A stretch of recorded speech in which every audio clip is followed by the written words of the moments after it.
Why this story matters behind the headlines. Stories like this show how real-world solutions are taking shape.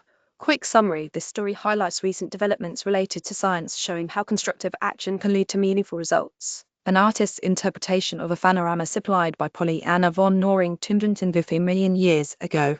The giant ancestors of today's salamanders swam from the area of today's Norwegian Arctic to the west coast of Australia. This monumental trip placed it many years later, under the brushes and picks of paleontologists who incorrectly identified it. The fossils would later travel all over the world, much like the animal did in life, before being placed in storage and forgotten about. A moment of great fortune reunited the ancient amphibian Aphaneramma with its native land, and it's given Australian scientists a chance to iron out the family tapestry of these marine amphibians. Would you like to read more good news about science, luck, animals, paleontology, museums, and Australia? The Aphaneramma's got a head like a crocodile, a body like a giant salamander, pretty pointy teeth. It would have been a very active predator in the water, said Lachlan Hart, a lecturer in paleontology at the University of New South Wales.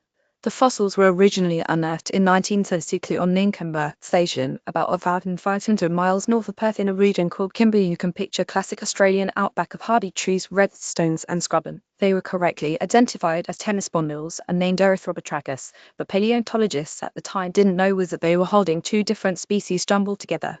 More instances of this might have been realized, but the pieces were shipped by and for other institutions around the world and eventually forgotten about.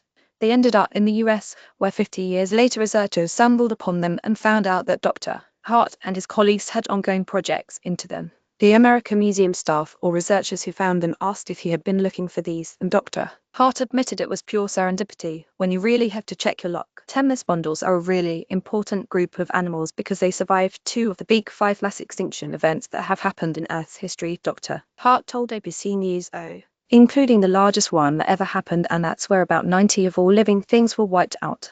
Article goodheadlines.org curates positive and solution-focused stories from trusted sources around the world.